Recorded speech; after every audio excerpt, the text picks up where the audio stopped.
Stepping into the corporate scene for me was like venturing into a whole new world. The transition from college to the corporate world was quite something. Although this was not my first rodeo show, mainstream corporate was quite something, and the fact that business was not doing so well, it was a relief to get the chance. Browsing through a popular professional site, one of my connections was advertising for a job to which I had surpassed the requirements. I knew myself and what I wanted, so I threw my application on the ring as well.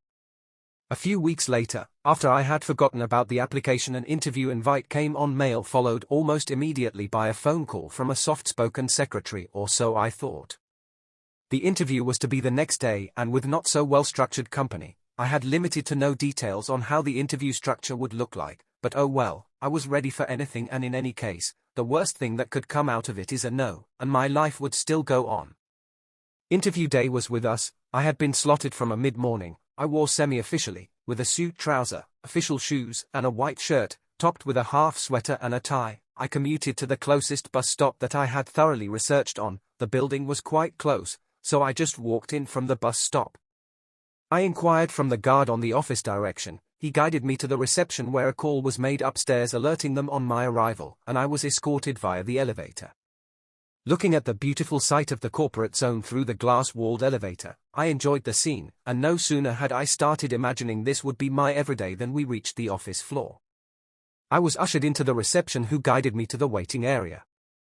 Arriving at the waiting area, stepping into the room, the rather chatty room occupants went silent. I got mixed reactions from the 5 or so interviewees there. A mixture of side eyes, giggles, sneers and blank faces greeted me. I however said hi and sat at the last available seat closest to the door.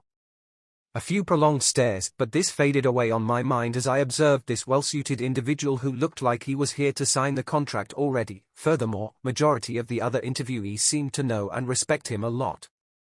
I remembered this from one of my favorite Special Forces novels, that during Navy SEAL selection, there are certain individuals who are highly ranked from years of service and operational excellence. Their physique and stature makes them perfect candidates, and everyone surrounds them for a crash course on how to make the cut, forgetting that these humans are here to compete for the same opportunity with you.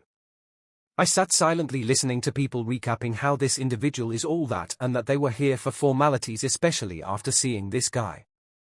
He was calm and collected, though kind of proud, reacting with smiles, sneers, and 2-word answers to interview tips and conversations around him. He oozed an aura of confidence and experience. I picked a few words in the conversation, which were more than enough to fill my query search on Google and fish out this decorated techie. With a single search, I opened his LinkedIn profile and found the guy. It was not only wordy but intimidating, with technical jargons that would scare off to a competitor and paint him as a dream candidate to any hiring manager out there. I however noticed lots of queries on the profile that neither qualified the individual as an engineer who could fight solo, or a project manager, or a team lead. Later on I realized this is a well-crafted public relations stunt scheme to create non-existent aura of the real deal in the corporate spaces. Sadly, these are the individuals climb through ranks, and no one actually knows what they do apart from being the senior management loudmouth with no solid technical skills backing whatsoever. Walking around with Apple gadgets, in and out of meetings where their only contribution is iterating others' points and spewing trending corporate jargons and well-structured English sentiments that neither showcase experience nor prowess, being CC'd in all emails with the hope that they are the boss's mouthpiece and ears on the ground. 3 minutes into this PR-filled profile and I was like, whatever man, and moved on with my daydreaming. The interview process continued well. We were called in sequence of arrival, one after the other. They walked in with confidence and came out beat up after a maximum of 30 minutes at least, slouching and disappointed. This was the case except for the highly decorated soldier. He spent less than 15 minutes in there and walked out shoulder high, laughing and leaving the pain list in stitches as well. This scared the remaining interviewees the more, and to others a reaction of giving up already was visible in their faces. Finally, it was my turn to face the butchers. I walked in with my resume and certificates at hand. From outside, the pain list on the boardroom were not visible, only the execution chair was visible. I walked in, and I saw what must have been the longest boardroom table in the world at that moment. At its far end sat 5 pain lists, looking sharp and serious, but not as overdressed as I was. The one in the middle, I assume the lead, had this look of, I have seen it all, and done it all, and we are here for serious work. I gulped. I said hello to them all. They responded, while still standing. I heard, "Have a seat please," said a soft-spoken lady at the edge of the panel. I recalled the voice. She was the one who called me for the interview.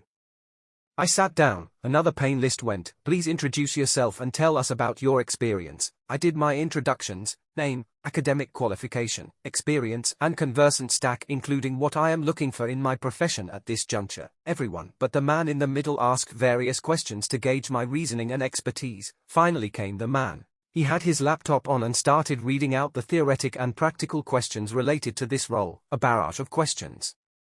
One after the other rained. I did not flinch, but answered them all as they came, except for when he opened a can of non-related questions not related to the role but still relevant to my profession. To this, I humbly indicated I did not have an answer, but I am more than open and willing to learn. He smiled, and the sun and moon concurrently shone. After the big man's questions, it seemed like no one else had any more questions for me. "Thank you for your time. We shall get back to you soon," the soft-spoken lady responded. The rest had blank faces. I honestly could not read the reaction. I was sweating, but this was as a result of the sweater. I left the room, leaving one last stressed-out candidate outside. He seemed beat up but braved on. I walked to the bus stop and went my way.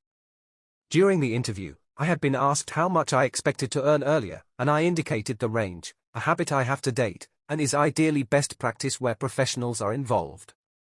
3 hours later, the lady called, and this time added the hiring manager on call. He congratulated me on passing the interview and proceeded to make a verbal offer. I was all in, excited and all. I however wondered what happened to the overqualified soul. This I will address in coming blog post. The line manager asked on earliest start date and indicated I would sign the contract then. A week later, at 9 in the morning, I was there, completely overdressed as usual. I was offered breakfast, after which I was introduced to a few colleagues, including now the strangely now jovial man in the middle, and given 2 contracts copies to sign. I was in. After this, the company driver was directed to take me and other colleagues to one of our sites. The chit-chat was short-lived. It was time to earn my stay, lol. Did you like this article?